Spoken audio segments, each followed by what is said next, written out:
Alô, Liberite, tudo bom com vocês?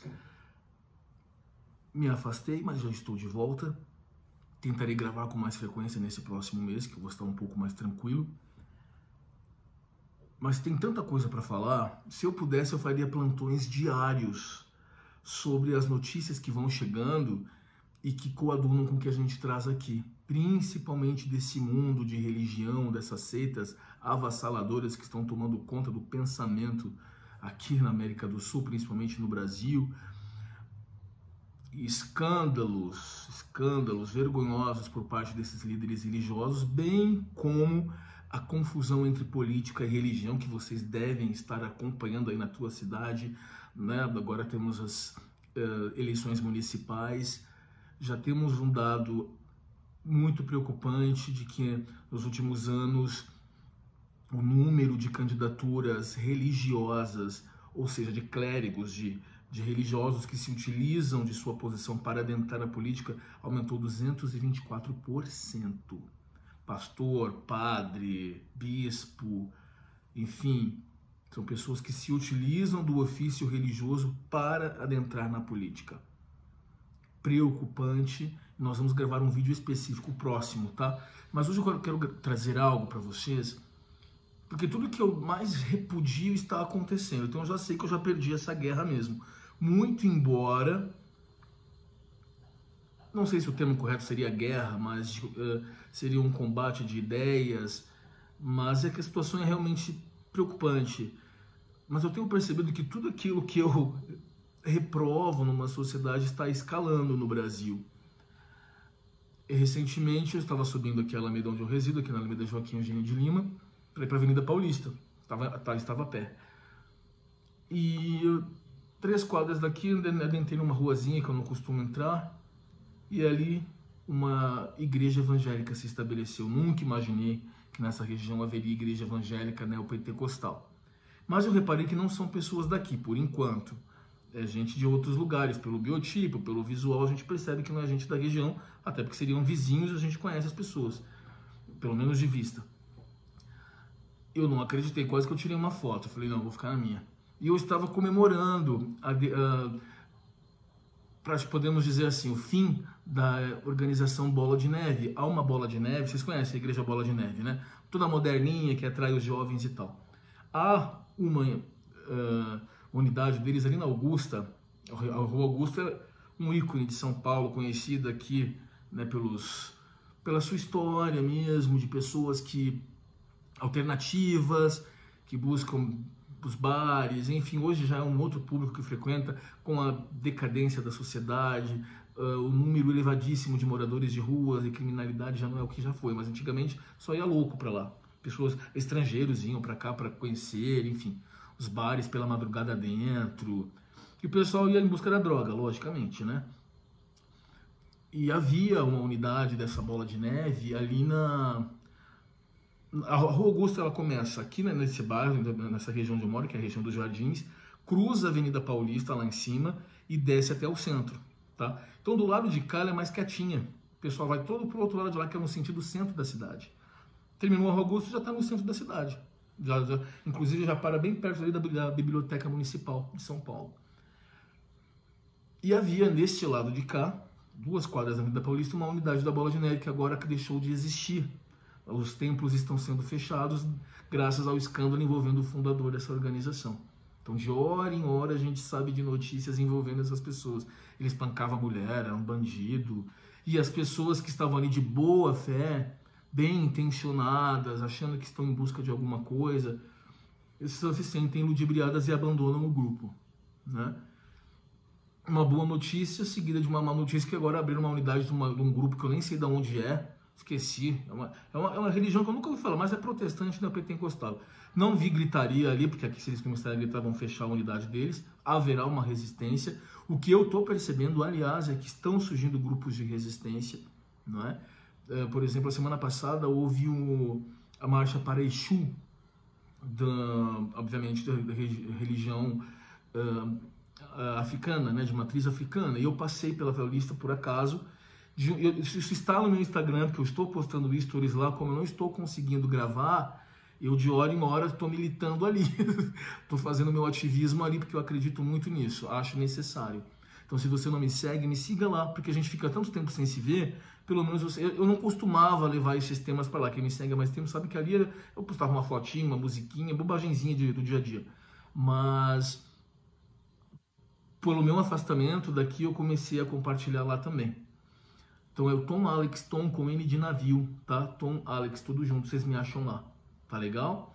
E eu postei, tá inclusive nesse exato momento, tá lá nos stories.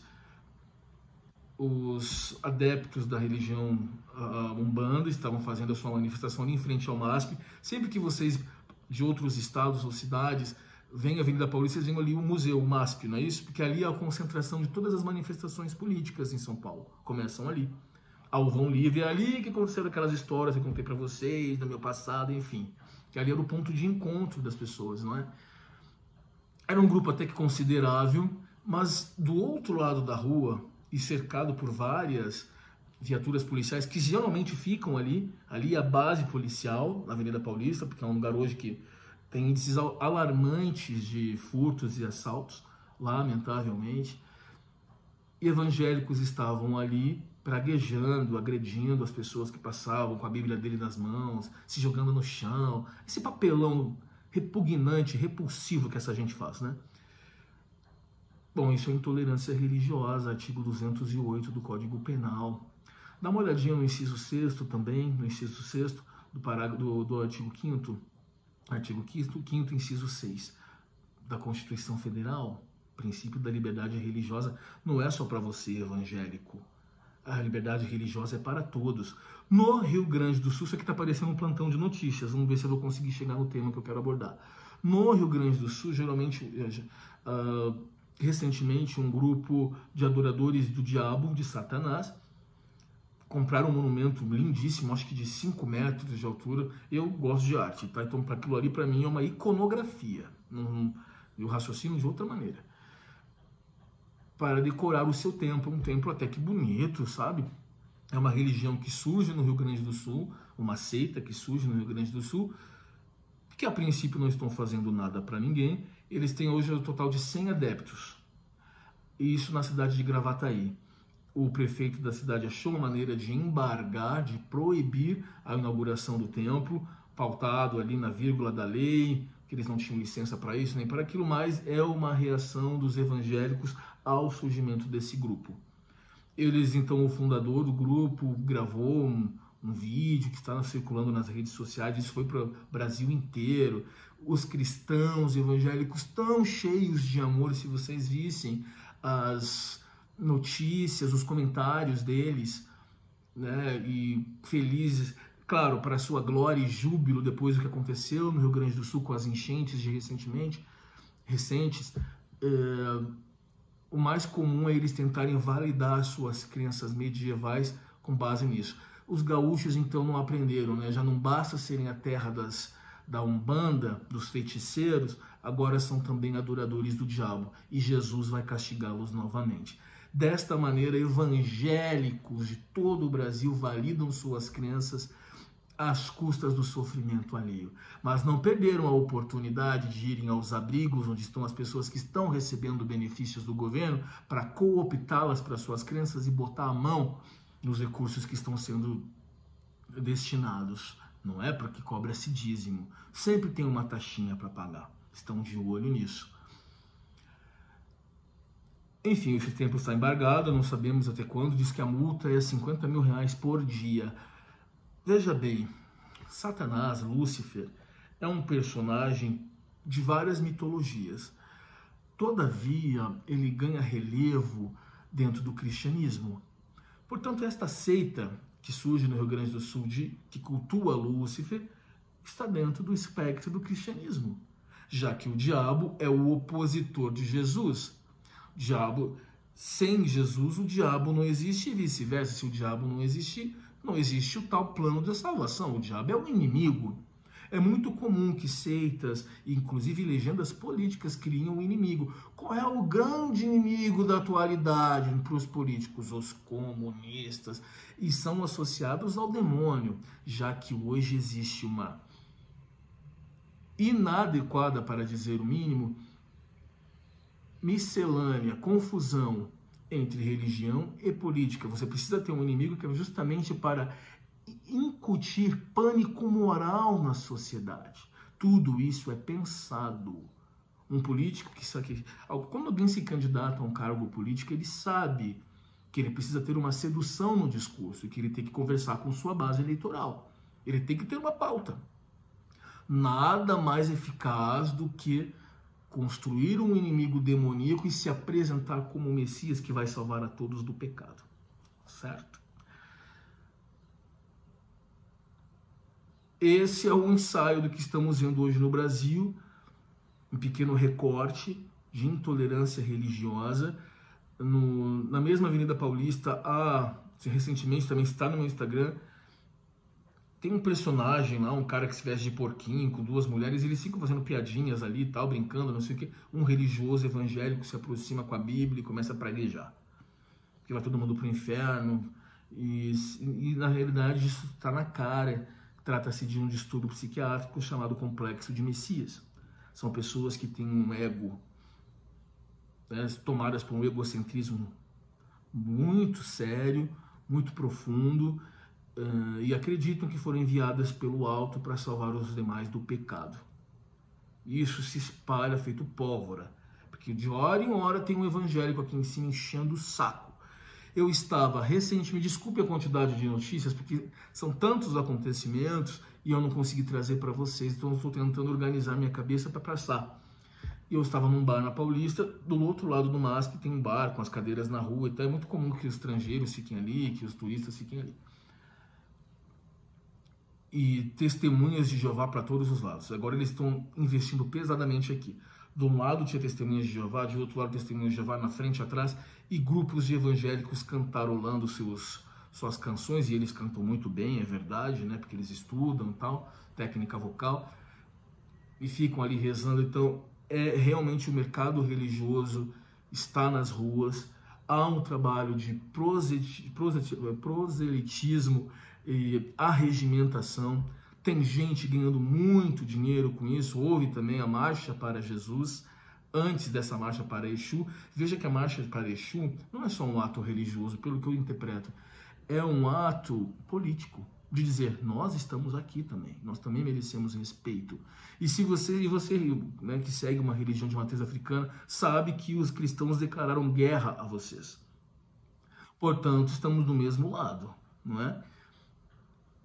E vocês têm direito sim de praticar a sua fé. Cuidado, porque a hora que eles forem a maioria, e eles serão, lamento informá-los, toda a minha pesquisa leva para esse lado, se não chegar nessa eleição, possivelmente nas próximas, porque veja, não é por acaso que há uma igrejinha evangélica em cada esquina das periferias desse país.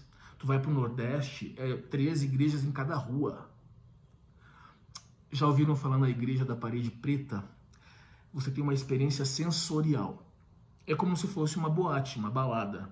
Com isso, luzes de neon, luzes baixas, um palco gigantesco onde bandas e gospel se apresentam, tudo isso para atrair os jovens, tá? Porque os jovens querem ir para balada, querem curtir, querem diversão. Então a igreja da parede preta é isso. São igrejas forradas de preto, como se fossem boates, com luzes e flashes e bandas tocando, e com isso eles atraem os jovens. É uma estratégia, tá? Não é por acaso que em cada esquina dessas cidades, tirando aí os bairros nobres, centrais, hajam igrejas evangélicas. Haja igrejas evangélicas. O verbo haver aqui é impessoal, portanto ele não passa para o plural. Geralmente você não coloca ele no plural. Um pouquinho de gramática. Portanto, seja bem-vindo ao vídeo de hoje, depois de um longo hiato. Nesse interregno aí, eu andei fazendo minhas coisas, minhas peripécias pela vida. Muita coisa para fazer, rapaz. E às vezes você tem até tempo de gravar, mas não tem disposição. Prefere descansar, tá?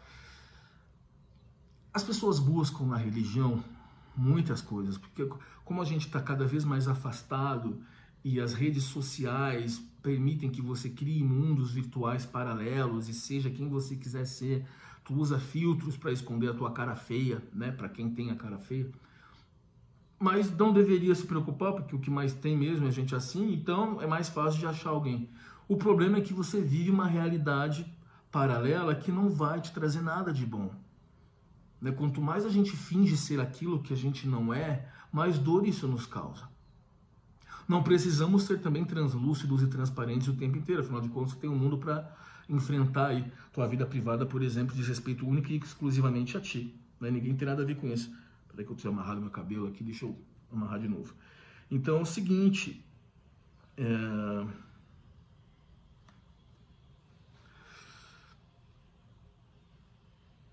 e as pessoas então, afastadas como estão, buscam a religião por N razões, inclusive para vida social, para relacionamentos. Os testemunhas de Jeová, toda sexta-feira eles vêm a uma quadra aqui de casa. Acontece uma feira livre, essas feiras de rua com pastel, para comprar vegetais, comprar não sei o quê, e eles aproveitam o fluxo de pessoas para vir para cá, né?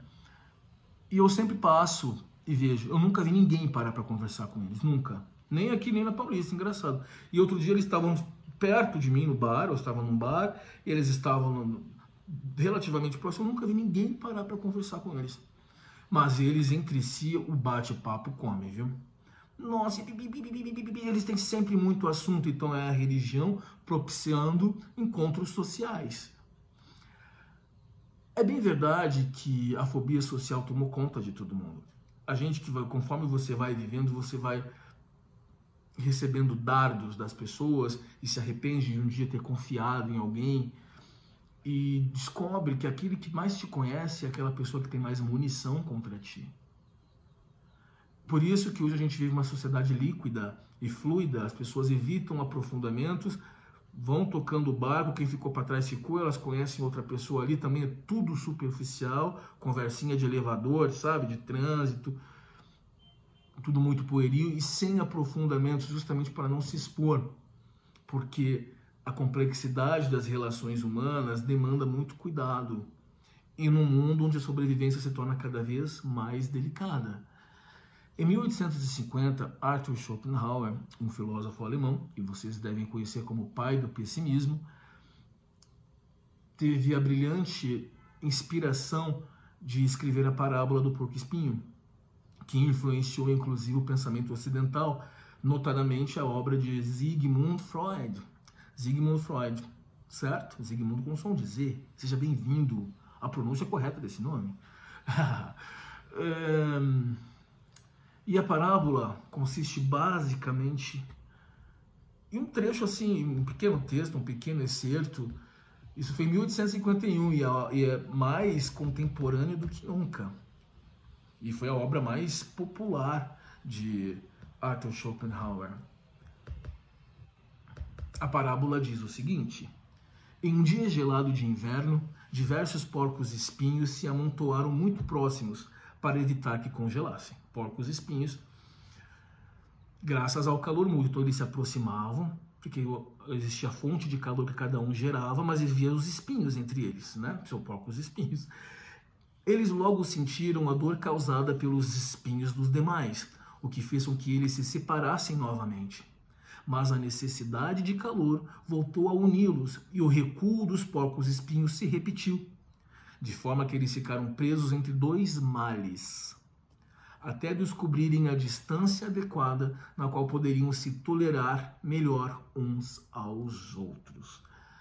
Seja bem-vindo ao tema do vídeo de hoje, a parábola do porco-espinho e a complexidade das relações humanas em meio a esse mundo religioso, onde as pessoas buscam a religião para terem relações sociais e as redes sociais de outra feita, por outro lado, nos mantêm afastados justamente para evitar a aproximação daquilo que pode nos causar dor.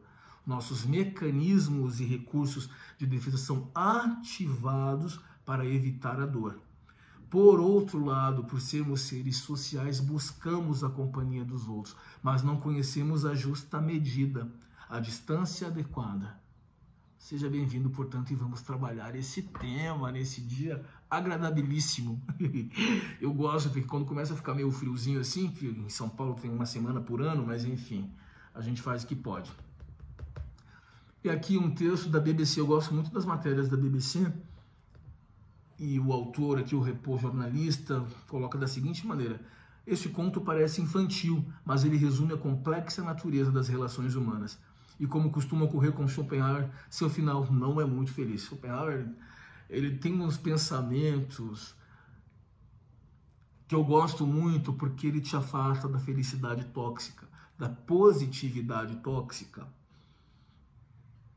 que é acordar com um sorrisinho no rosto e dar o melhor de si todos os dias, porque é tudo lindo, tudo sublimado, sabe? É tudo manejado para não existir dor. Você tá na merda, mas tu criou um jeito de se convencer de que aquilo foi Deus que enviou para ti como uma provação, encontrou uma maneira de se convencer de que não há nada para ser trabalhado, nada para ser discutido, quando na verdade o ideal seria encarar a realidade, ao invés de se apoiar nessa positividade idiota que faça com que você fique estagnado. Certo? Olha só que interessante.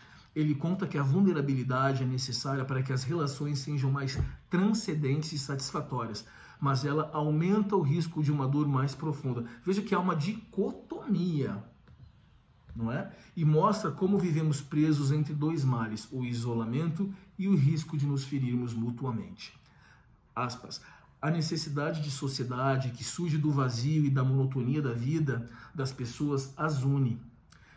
Mas suas muitas qualidades desagradáveis e repulsivas, além de seus inconvenientes insuportáveis, mais uma vez se afastam. Isso é texto de Schopenhauer.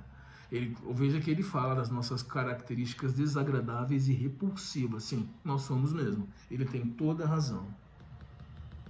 Só você que é muito bonzinho, que é caridoso e acabou de distribuir ali uma cesta básica na vizinha, já está achando que está...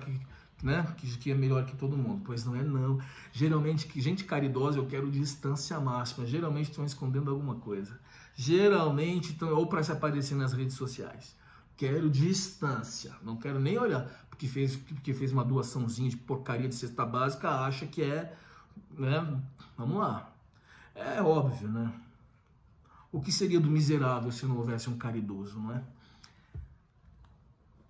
Não estou dizendo que você não deve ajudar quando sentir que deve, né? Estou dizendo outra coisa. Vocês entenderam? A distância média, ele continua. A distância média que eles finalmente descobrem e lhes permite suportar ficar juntos são a cortesia e os bons modos. Cortesia e os bons modos é a distância média que nos permite nos suportarmos e ficarmos juntos. Gente, eu venho dizendo isso há tanto tempo. Eu nunca tive um problema com o vizinho porque eu mantenho a distância média. Não tenho problema com ninguém. Com absolutamente ninguém. Se me convidarem para tomar uma cerveja, eu não vou. Com o vizinho. A não ser que eu já esteja no bar, a pessoa chega, a gente toma uma cerveja. Mas eu já sou o primeiro a tomar uma ou duas e cair fora e viver o meu esquema de outro jeito. Procurar um lugar para mim. Né? Porque intimidade traz problemas. Havia um grupo de homens aqui. Eu os observava muito, porque às vezes eu estava na academia e eles estavam ali tomando caras já de seus 48, 49 anos e bem de vida, ninguém tinha filho, todo mundo com cabelinho na cabeça, ninguém tinha pança, aproveitando a vida mesmo, viajando e tal, surfando, beach tênis, não sei o que. 2 eram casados, um namorava, outro era casado, o outro não sei o que, enfim, eram 4 caras. E eles sempre falavam, Tom, tua cervejinha tá aqui. Eles levavam um cooler lá pra cima pra tomar sol, eu não gosto de sol, né? Aqui tá a tua cervejinha aqui, ó. Quando quiser, fala, não, cara, tô com pressa, atrasado e tal. Esses caras hoje não se suportam. Eles não olham um na cara do outro, porque com bebida, álcool, e entrando mulher na história, que depois entrou, meu amigo, todos os elementos pra derrocada dessas amizades. Não chegaram às vias de fato por serem civilizados, né? Embora certos episódios tenham ocorrido. E a minha tese se comprovou, e assim como a tese de Schopenhauer. A intimidade atrapalha tudo. Você tem que tomar cuidado com quem você vai ser íntimo, não é? E aí cai na besteira de confiar, de se abrir, e cuidado. Não fala onde dói, porque é aí que vão bater. É lamentável que a gente tenha que olhar o outro. A Lia Luft tem um texto chamado Quando o Homem é uma Ilha. A Lia Luft é uma escritora gaúcha que faleceu no ano passado, ou retrasado. E ela tem uma crônica dela chamada Quando o Homem é uma Ilha. Ela fala do isolamento necessário também. Porque a gente não vê o outro como uma possibilidade de aproximação, afeto, receptividade. A gente vê como uma ameaça. Mas isso está intrinsecamente ligado, eu acredito que ela não aborda isso na crônica, mas ele aborda, e não é difícil constatar que é necessário. Porque justamente como ele coloca as características repulsivas dos seres humanos e desagradáveis fazem com que a gente tenha cuidado, tenha que assumir uma postura de cuidado, né, para não se machucar. Vamos lá então. Então eu vou repetir o último parágrafo, tá? A distância média que eles finalmente descobrem e lhes permite suportar ficar juntos são a cortesia e os bons modos. Em virtude disso, o fato é que a necessidade de calor mútuo só será satisfeita de forma imperfeita. Mas, por outro lado, eles não sentirão a espetada dos espinhos. É essa busca pelo preenchimento e pela segurança que é perigosa. Nós todos temos buracos, temos lacunas, temos falta de algo. E querer suprir é perigoso. E a gente procura, às vezes, o excesso de substâncias, excesso de companhia. As pessoas não se suportam, elas não dão uma volta sozinhas, elas têm que ter alguém do lado delas, senão elas não saem de casa, ficam nas redes sociais, no WhatsApp, sendo absorvidos por aquilo ali. Né? E é justamente essa nossa entrega, essa busca incessante pelo preenchimento que nos leva aos excessos e que só amplia o vazio que sentimos, porque você está se enchendo o seu peito de ar, ou de coisas que não deveria, de fumaça de cigarro, ou da presença de pessoas que não te fazem bem. Eu acho deplorável quando uma pessoa precisa, a todo custo, obstinadamente, de alguém para poder sair, para dar uma volta, vai sair. A maior vantagem, existem duas que eu aprendi. Uma delas é que você não tem testemunhas de acusação. Saindo sozinho, dando teu rolê, não precisa. Ligou para alguém, não quero. E às vezes eu quero sair sozinho. Eu vou te dizer, eu às vezes recebo convites para ir à festa, eu não vou. Recebo convite para sair com o fulano, eu não vou, porque eu não vou aguentar papo chato. Eu fico mais feliz com os meus pensamentos. Ou para um lugar que me conhece, não fico batendo papo com o garçom, porque tem muita gente que é assim, não tem com quem conversar, vai pro bar para bater papo com o garçom. Eu já vi muito acontecer.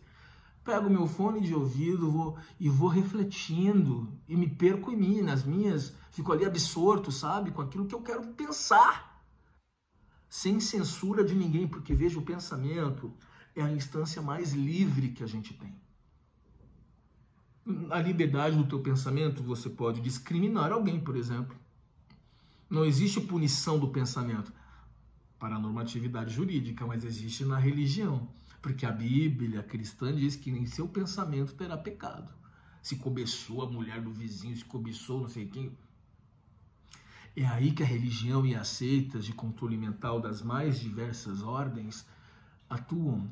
Controlar o teu pensamento, porque aí você vai fazer o que eles quiserem. Controlam o que você come, controlam as suas companhias, controlam as suas vestimentas, controlam o teu aspecto físico, para finalmente controlar o teu pensamento. Seja bem-vindo a esse vídeo em que falamos de tantas coisas e tudo muito, muito, muito interessante. Faz tempo que a gente não se fala, né? Eu sei. Eu quero trazer tudo para vocês e a coisa vai fluindo e fica agradável. Agora tem um subtítulo aqui chamado de A Distância Prudente. Veja, você está há tanto tempo em busca daquela pessoa que você está apaixonado, há tanto tempo em busca daquele amigo de bar, aquele amigo para jogar bola, aquele amigo para se abrir. Há uma distância que tem que haver, prudente. Mesmo que duas pessoas tenham tantas afinidades, eu acho que em algum momento, conforme o tempo passa e as pessoas se tornam próximas, há problema. Começa a ter problema. Acho não, tenho certeza. Tá?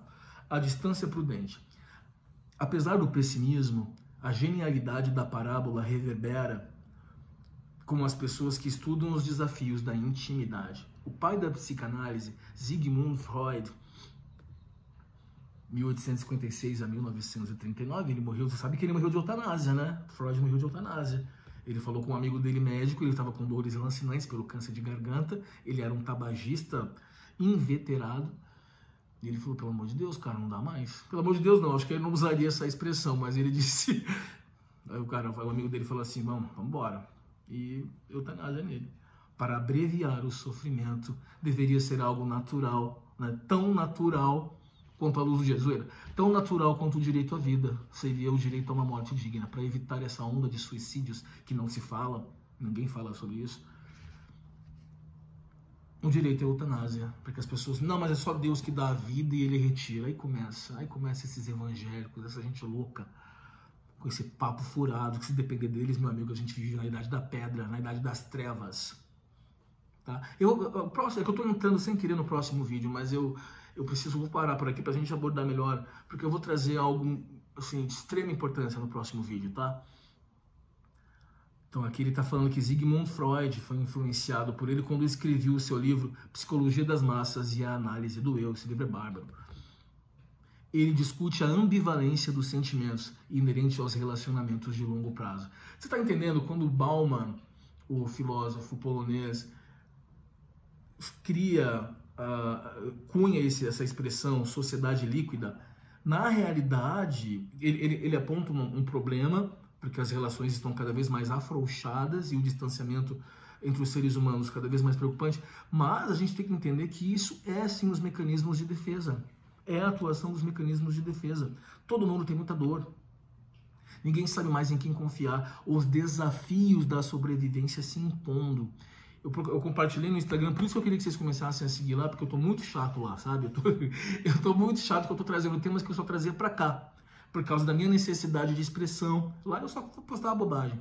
Mas uma cena que tá chocando todo mundo na internet agora, que era uma cegonha. Tem os ovinhos lá, que quando os ovos chocam, e às vezes o ovo menor, o bichinho que sai, né, a cegonha filho, o bebezinho, geralmente é prematuro, ele não desenvolve como os outros. O que a cegonha faz? Não sempre, mas isso é verificado já por observadores de aves e tal. Quando o ovo choca, ela está no alto de uma árvore, com um ninho ali montado, ela pega o bichinho pelo bico e joga na árvore e mata, para aumentar a possibilidade de sobrevivência dos demais filhotes. É uma visão utilitarista. Isso vem da filosofia de Benjamin Button. Benjamin Button não! De Bentham. Benjamin Button é o filme, né? Que consiste basicamente... Vou pegar uma definição aqui. Em gerar o bem para o máximo de pessoas possível. Então você sacrifica alguém para beneficiar o maior número possível de pessoas. Essa é a filosofia do utilitarismo, tá? Vou colocar aqui para a gente definir direitinho. Utilitarismo.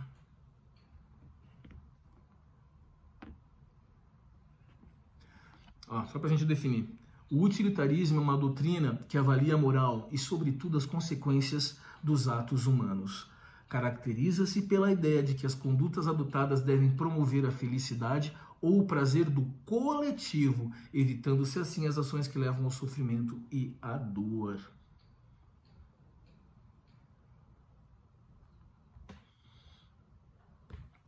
E obviamente que a cegonha não conhece a filosofia de Bentham, mas muito criticada, por sinal, existem experimentos, enfim, não vou entrar nesse tema, mas é necessário um certo pragmatismo para sobreviver, concorda comigo? E se a gente ficar em eternas elucubrações, se perdendo, a gente perde o tema e a gente não faz nada. Então a cegonha mata, sacrifica um filhotinho para que os outros sobrevivam. Isso é muito utilitarista, tem tudo a ver, né? Assim você gera o bem para o maior grupo de pessoas. Vamos lá, vamos voltar aqui. Tá legal? Vocês estão gostando? Vocês estão gostando? Quero ouvir, hein? Quero ouvir. Depois vocês me contam lá nos vídeos, nos comentários, tá? Nas intervenções que vocês fizerem. Então, Freud discute a ambivalência dos sentimentos inerente aos relacionamentos de longo prazo. Havíamos parado aqui. Para Freud, o afeto puro não existe. Vou repetir. Para Freud, o afeto puro não existe. No amor existe ódio e no ódio existe amor. E aqui ele começa a falar sobre vários outras pessoas que foram influenciadas pela... Eu vou pular porque o vídeo está ficando longo. De outros filósofos, enfim, que se aproveitaram da parábola do porco-espinho. Eu vou deixar aqui na descrição para vocês depois lerem com calma, tá? Entre outros casos, a parábola do porco-espinho serviu de ferramenta para confortar pacientes atormentados por sentimentos contraditórios nas relações íntimas, como ocorrem com muitos psicólogos. A psicóloga Deborah Leibniz diz que a solidão, muitas pessoas experimentam a solidão como um fracasso pessoal, não como uma condição essencialmente humana. A parábola normaliza um problema que muitos de nós consideramos um defeito específico de caráter. Então você aí se cobrando por relações sociais mais calorosas, que você tem que estar em festas, porque senão você não é ninguém, aí se esconde em casa, pega um pote de sorvete, fica assistindo Netflix, uma delícia. Mas de qualquer maneira, eu já fiz, lógico que eu já fiz. E de qualquer maneira isso não deveria fazer com que a gente se sentisse vazio. Né? Afinal de contas, a gente está nessa vida aqui mesmo sozinho, com pouquíssimos aliados, não é?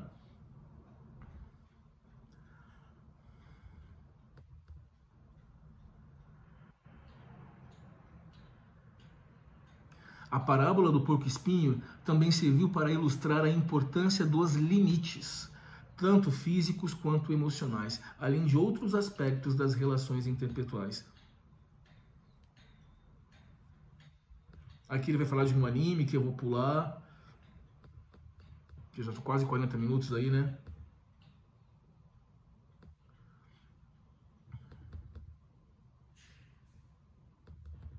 Bom, vou passar aqui também. Aqui tem um comentário. Os porcos espinhos que haviam aprendido a gerar seu próprio calor eram capazes de manter a distância mais segura dos demais, o que não significava necessariamente viver uma vida de isolamento, mas simplesmente não ser espetado pelos outros. Então, aprender a gerar o próprio calor, a se bastar. Não necessariamente se isolando, mas estabelecendo um limite e um distanciamento saudável e necessário. Não é isso? O caminho para isso é o segredo mais próximo da felicidade que aprendi na vida. O próprio Schopenhauer havia avançado um pouco mais em relação à autogeração de calor. Seus textos sobre os porcos espinhos terminava dizendo, olha o que ele fala, o próprio autor da parábola. Quem tem muito calor interno irá preferir se manter afastado da sociedade para evitar dor e receber problemas ou aborrecimentos. O filósofo acreditava que tudo o que procurávamos nos demais poderia ser encontrado em uma solidão refinada pelo desenvolvimento do nosso intelecto e pelo aprofundamento da nossa apreciação da arte. A arte é essa atividade humana relacionada à sensibilidade, à criatividade, às emoções. O que seria do ser humano se não fosse a arte, né? A arte é aquilo de divino que existe no ser humano, junto com a inventividade e criatividade. E ele fala, muito interessante isso, a sua aproximação da arte pode suprir lacunas. A gente conhece pessoas que se dedicam a isso. Para ele, podemos mergulhar em um bom livro ou nos elevar ouvindo uma grande obra musical. Por que interagir com seres humanos? É claro que aqui a gente vê certos elementos da personalidade arredia do autor, né? Do próprio Schopenhauer. Concorda comigo? Ele era atormentado e é claro que ele também não está imune às mazelas humanas, né? De precisar, de repente não se encontrar, de repente não se encontrar, né? De ter tido experiências ruins e tá refletindo essa forma como ele vê o mundo, né? Pode ser isso também. Porque ele realmente, ele não vê muito prazer mesmo nas relações humanas. Vamos lá, vamos aqui. Como regra geral, é possível dizer que a sociabilidade de um homem é quase inversamente proporcional ao seu valor intelectual. Ou seja, quanto mais burro, mais sociável. E para os muito pouco sociáveis, ele considerava a solidão como duplamente vantajosa. Então o autor aqui, o filósofo, vê a solidão como vantajosa. Em primeiro lugar, ela permite que você esteja consigo mesmo e o impede, em segundo lugar, de estar com os demais. Uma vantagem muito importante, considerando a quantidade de restrições, aborrecimentos, até perigos existentes em qualquer relação com o mundo. Schopenhauer conhecia esta questão por experiência própria. Ele mesmo preferia não se arriscar a se espetar com os espinhos dos demais. Por isso viveu virtualmente isolado. Depois de uma longa carreira filosófica, Schopenhauer morreu no seu apartamento em Frankfurt, na Alemanha, Deutschland. Em 1860, ele tinha 72 anos. Viveu bastante para os parâmetros da época. Nos últimos anos de vida, o filósofo recebeu a aclamação que sempre procurou, mas nunca teve sucesso no amor. Pelo menos entre os seres humanos, já que ele contava com o afeto dos cães que sempre os acompanhavam, menos dispostos a mostrar os seus espinhos. Oh, coisa linda! Vai dizer que não é bom. E você vai ler a Bíblia? Ah, pra quê? Pra quê? Pra quê? Pra ler, pra aprender o quê? Que não sei quem abriu o mar, que foi engolido pela baleia, que mataram não sei quem. Eu não, eu quero ler algo que seja proveitoso, que não me coloque necessariamente contra o outro, mas que me deixe inteligente, que faça com que as minhas sinapses cerebrais se multipliquem. Os meus neurônios, é comprovado, a leitura multiplica os neurônios. Tá legal? Então veja bem que vivemos mesmo uma dualidade, né? E tem a ver com o médico e o monstro que a gente já trouxe, a dualidade humana, o bem e o mal. E a gente fica meio que encurralado, às vezes, sem saber a justa medida entre o envolvimento e o afastamento.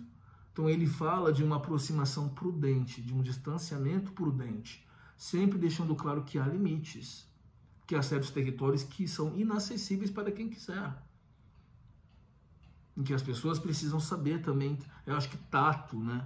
E cuidado com a intimidade. E essa nossa busca por espaços seguros dentro de igrejas, dentro de seitas, dentro de terapias mirabolantes, que agora as seitas não estão apenas se proliferando e se apresentando como religiões, mas como métodos terapêuticos, já diga-se de passagem, a constelação familiar, entre vários outros, que nós já falamos aqui no vídeo que falamos sobre, nosso último vídeo, né?